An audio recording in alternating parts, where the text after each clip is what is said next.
confusión, letargo, sedación, mioclonías, hipotensión postural, astenia, alucinaciones y convulsiones. Caso clínico 2, verano en Buenos Aires, temperatura ambiental de 38, sensación térmica 40, como este veranito, ¿sí?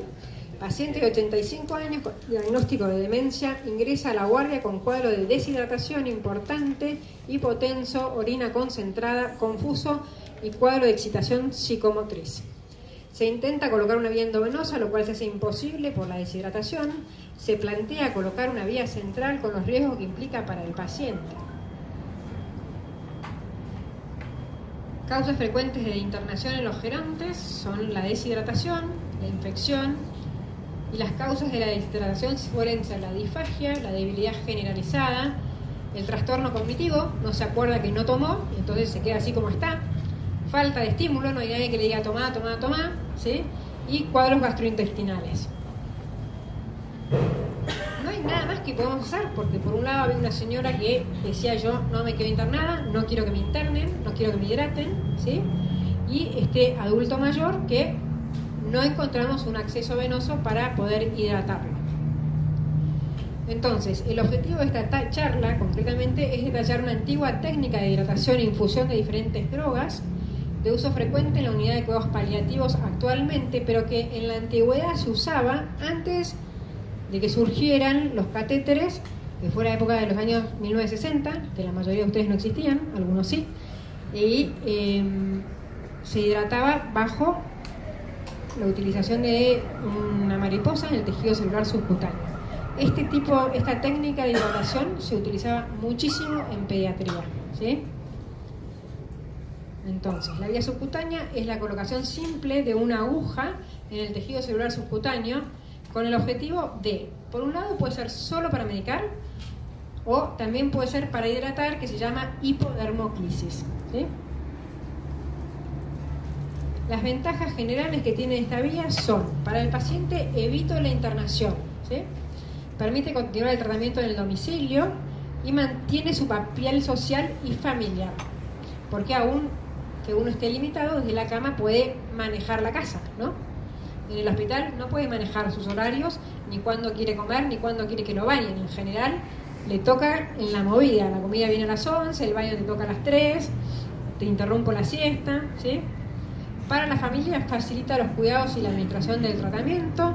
Hay una satisfacción porque puedo verme involucrado en el cuidado de mi ser querido y respetar la decisión del enfermo de permanecer en la casa.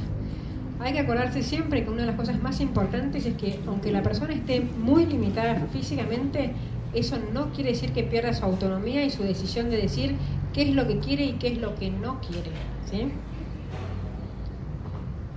Disponen de su tiempo, mantener la intimidad, es indolora, tiene escasas complicaciones, y mínima invasividad, ¿sí?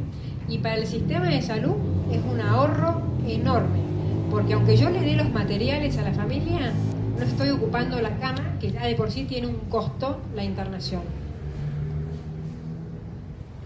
Las ventajas y desventajas entre la vía endovenosa y la vía subcutánea. La vía endovenosa requiere siempre un personal entrenado, debe rotarse de sitio cada 48 a 72 horas según los distintos protocolos, se debe paralizar si queda como vía intermitente, eso está ahora como discutido, en general dicen que haciendo un buen flash con solución fisiológica queda permeable. Las complicaciones que puede tener son la flebitis, la celulitis, ¿sí? La extravasación y las trombosis, y suele inmovilizar el miembro canalizado. En la vía subcutánea, en cambio, uno puede educar a la familia en la colocación y en los cuidados, puede rotarse 7 días o más si no tiene ninguna complicación, no requiere ser heparinizada, es de fácil control en el domicilio, tiene menos complicaciones, puede tener abscesos, eritema y sangrado, y ahí se rota de lugar.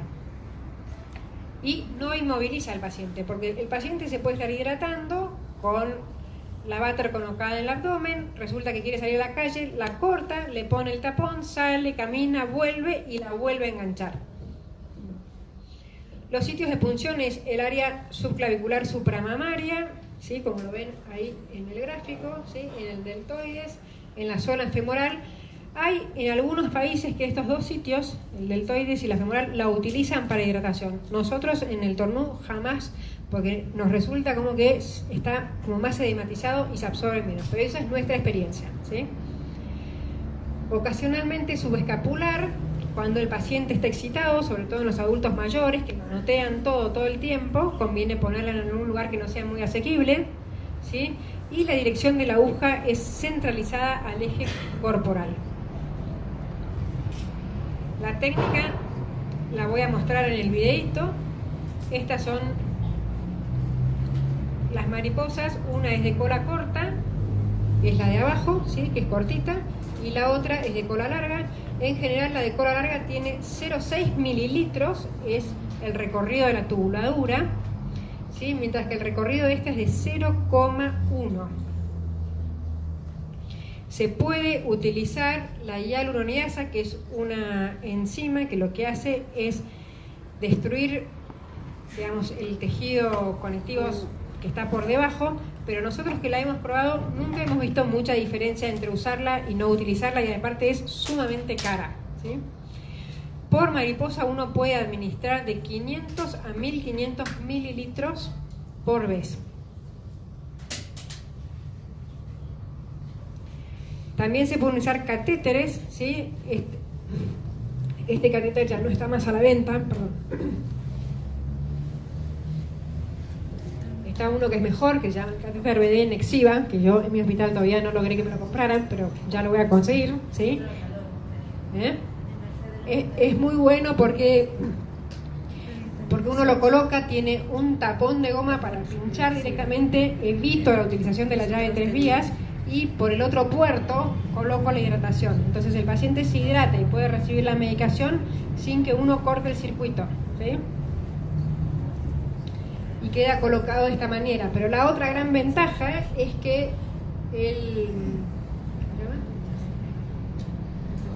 el mandril queda encapuchado, ¿sí? Sí. Y entonces no hay posibilidad de que el enfermero se corte.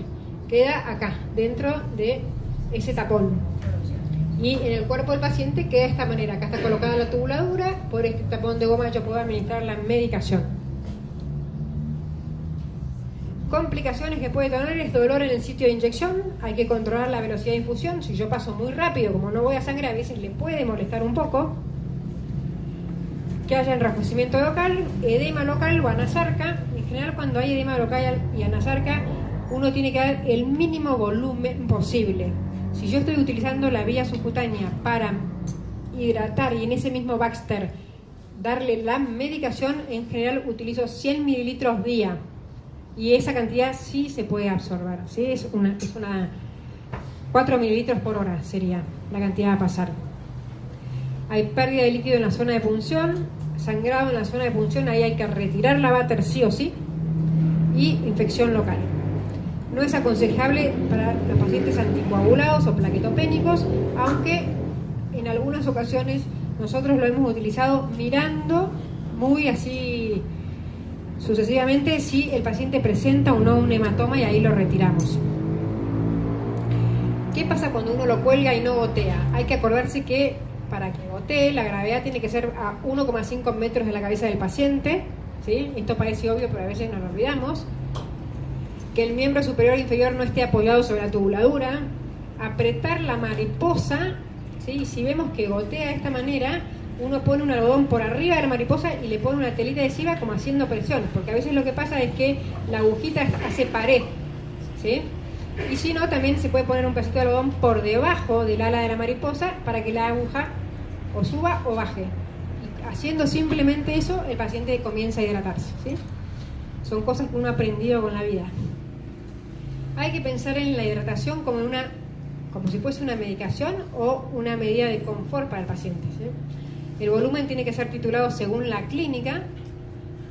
El paciente con enfermedad avanzada requiere menos cantidad de líquido, muchas veces con 1000 mililitros día alcanza y sobra, porque lo que buscamos es mantener la función renal y que lave los metabolitos de los distintos fármacos que está recibiendo. El edema no es un buen indicador del estado de hidratación en el paciente con cáncer, porque en general el edema en el paciente con cáncer se suele dar cuando tiene baja la albúmina, ¿sí? o porque el tumor esté bloqueando la circulación de los ganglios y ahí se acumule líquido.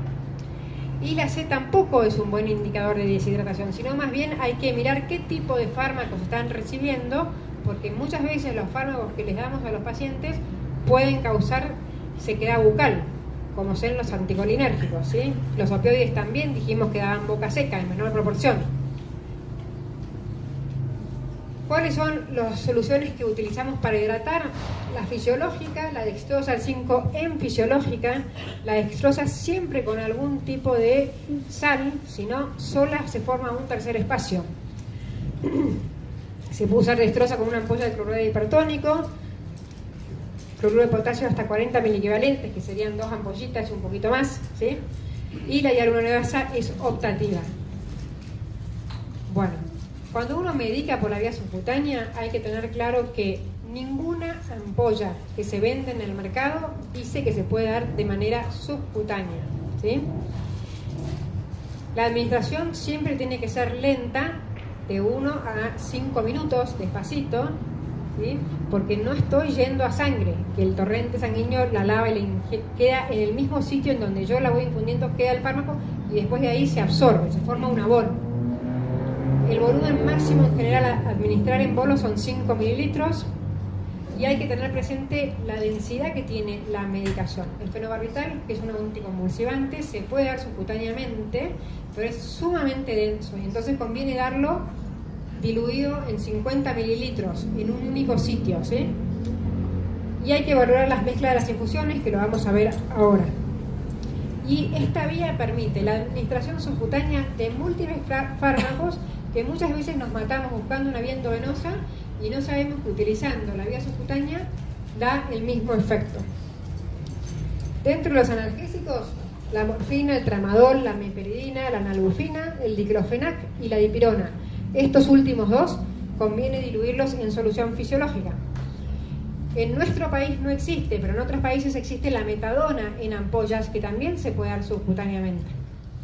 La codeína, el fentanilo, la hidromorfona, la metadona, la oxicodona, la ketamina, el ketorolac, uno lo puede administrar por vía subcutánea, pero lo tiene que dar como único fármaco por esa vía, porque tiene un pH alto y hace que todo el resto de las drogas precipiten. Los antieméticos, protectores gástricos y antiespasmódicos que se usan mucho en oncología, fíjense, el ondansetrón se puede dar, la metoclopramida, la dexametasona se da por un único lugar, ¿sí?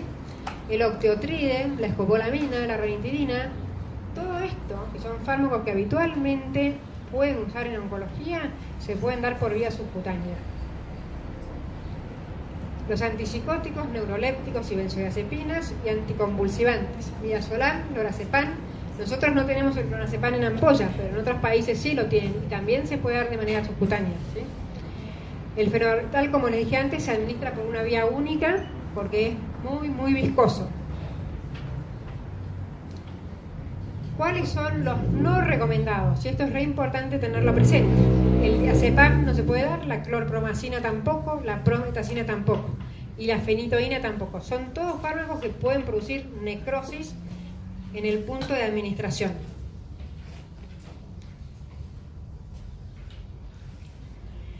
Hay antagonistas de los opioides que también se puede dar subcutáneamente, o sea, la naloxona también se puede dar subcutáneamente y la metilnaltrexona, que es un antagonista que actualmente no está en el país, pero sí la teníamos antes y que se utilizaba para los casos de constipación severa, también se podía dar de manera subcutánea. Media hora, Fabi. Bueno, dentro de los bifosfonatos, el clodronato está corroborado que se puede dar subcutáneamente. El pamidronato, hay solo 2 reportes de casos que fueron positivos, así que eso habría que evaluarlo con el resto del equipo si conviene o no darlo de manera subcutánea. Otros fármacos que también se pueden dar son estos que aparecen acá, pero tener en claro que la furosemida se tiene que dar directamente a la piel y no por ningún otro sitio donde se comparta con otros fármacos, porque también, al igual que el ketorolac, hace que todo precipite. Bueno, la vía subcutánea puede ser utilizada para infusión continua con mezclas de medicamentos, que ahora vamos a ver algunos de ellos. En algunos países utilizan lo que se llama el infusor elastomérico, que me imagino que algunos de los que hacen oncología saben que también pueden administrar quimioterapia por estos infusores. Acá en Argentina nosotros, digamos, o al menos en el hospital en donde yo estoy, no se usan los infusores porque son un poco caros, pero si uno se pusiese a pensar cuánto me sale un infusor y cuánto me sale tener al paciente internado para utilizar la bomba de infusión continua, creo que 1000 veces más conviene usar el infusor. Nosotros en servicio usamos. Sí, lo tienen, ¿no? Buenísimo. Bueno, ustedes acá lo tienen, ¿ven? Qué suerte. Me voy a vivir. ¿Cómo? Es un país diferente. Me voy a venir a vivir acá. Este es un tipo de infusor, pero en realidad se llama jeringa con resorte, que tiene la medicación para 24 horas solamente, ¿sí? Y estas es unas diapos que me prestó una amiga mía que en Uruguay lo usan constantemente y no tienen casi pacientes paliativos internados en los hospitales porque les hacen con el infusor continuo en la casa, que lo cambian cada día, ¿sí? Los mantienen en el domicilio, ¿sí? Es un dispositivo que, como dice ahí, que permite la administración continua de medicamentos de forma segura, sencilla y controlada, mantiene una concentración plasmática permanente, ¿sí?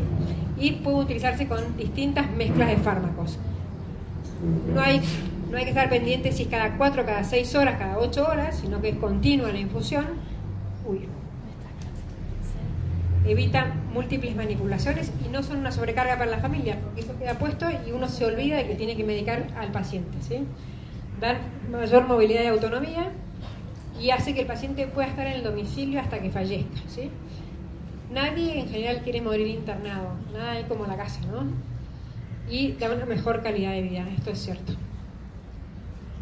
Es un recipiente plástico que ahora lo vamos a ver, ¿sí? Vamos a ver dos videos. Uno de cómo es el procedimiento de la colocación de la vía subcutánea y el otro es un tutorial que saqué de cómo se utiliza este infusor, ¿sí? Puede usarse para... estos elastoméricos pueden estar de 24 horas a 7 días colocados sin tener que cambiarlos, ¿sí? Porque tienen distintos ritmos de infusión. Este es el infusor elastomérico, ¿sí? Yo tengo uno que me regalaron los uruguayos, lo tengo acá, pero es exactamente igual a este, ¿sí? Lo tengo de reliquia porque... ¿Cuándo se usa? Cuando hay una imposibilidad de uso de la vía oral, cuando el dolor no está controlado con dosis altas de analgésicos. El uso puede ser transitorio o definitivo en el paciente internado que tenga mal acceso venoso o en el paciente en el ambulatorio o en el domicilio. No requieren batería, cosa que la bomba de infusión, cuando se nos acaba la electricidad y la bomba tiene una duración de 2 horas, ¿sí? El resto que explica es cómo funciona y lo van a ver en la diapo. Hay distintos infusores con distinta capacidad en mililitros, ¿sí?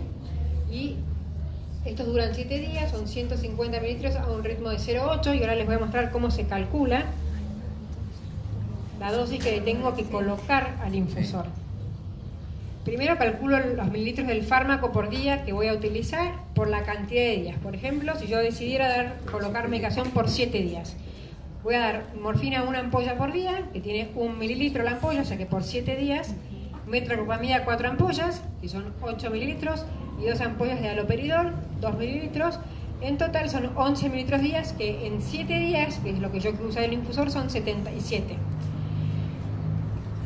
El infusor de 7 días tiene 150 mililitros porque esto está dicho en los distintos infusores que uno utiliza para la cantidad de días, ¿sí? Para 7 días hay de 150 o de 200 es la capacidad máxima. 250, perdón. Yo voy a usar el de 150. El volumen total era 150, 77 van a ser de los fármacos que yo voy a colocar para los 7 días y me queda que le voy a agregar 73 mililitros de solución fisiológica. Los mililitros hora es el volumen total dividido la cantidad de días dividido las 24 horas. Y eso me da 0,8 mililitros. O sea, divido 150 por 7 y ese número lo divido por 24. Si ustedes ven acá, eso daba 0,8 y acá da 0,8 mililitros. ¿Está bien? Porque eso es lo que por ahí nos cuesta más saber calcular. Entonces, voy a ver en un minutito el tutorial de esto. Porque me parece que es esto.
paso porque prepara citostáticos, ¿sí?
Voy a mostrar mínimamente el videito de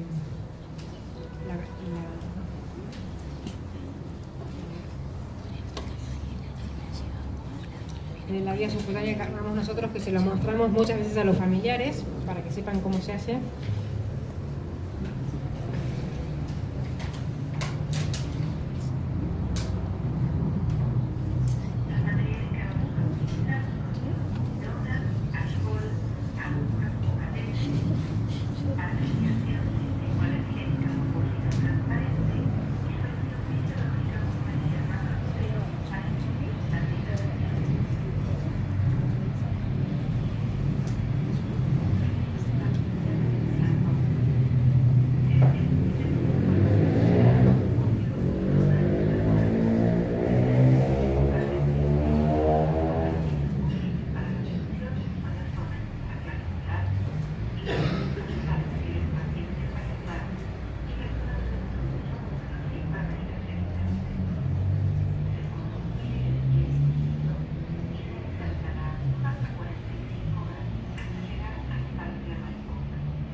Tras la administración de medicación, dependiendo del volumen de medicación administrado, será necesario el lavado con 0,5 mililitros de solución fisiológica.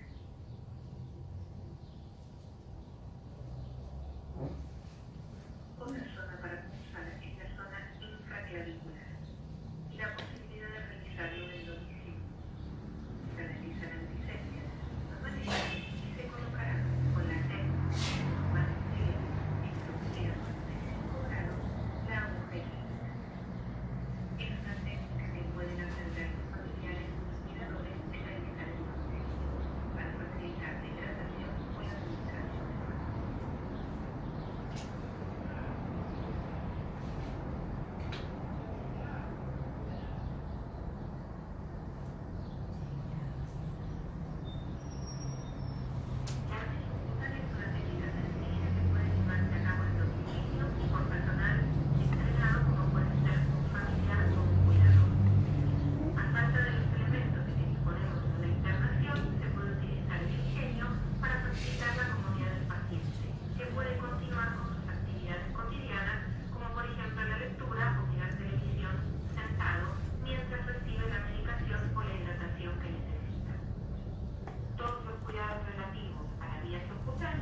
Pueden enseñarse y aprenderse fácilmente por los familiares del paciente.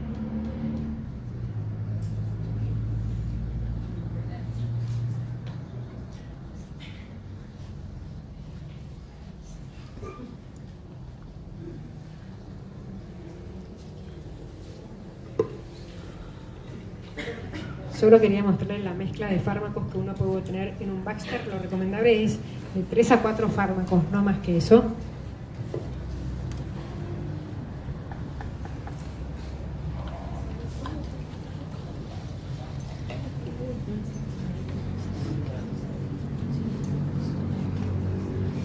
Pueden haber estas como pueden haber muchas otras, ¿sí?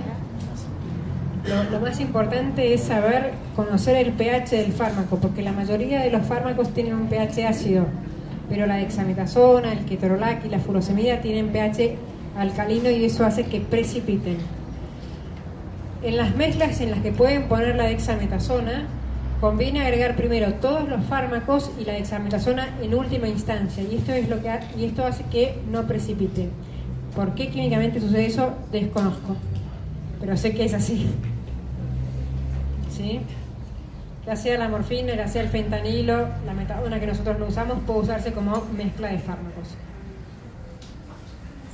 ¿Cuáles son los fármacos incompatibles de ser mezclados? La dexametasona y el midazolam precipitan y forman cristales blancos, al igual que la dexametasona y el haloperidol.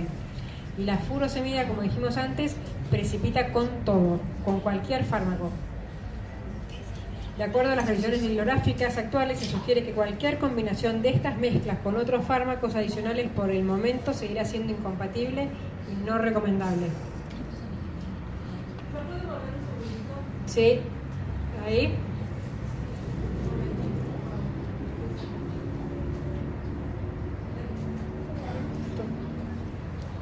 Es una realidad que aún dentro del avance de la medicina existen procedimientos antiguos, como es la vía subcutánea, simples, económicos y efectivos, que pueden resurgir como prácticas apropiadas, siendo el principal beneficiario el paciente.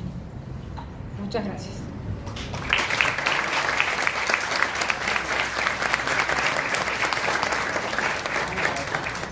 No veo nada.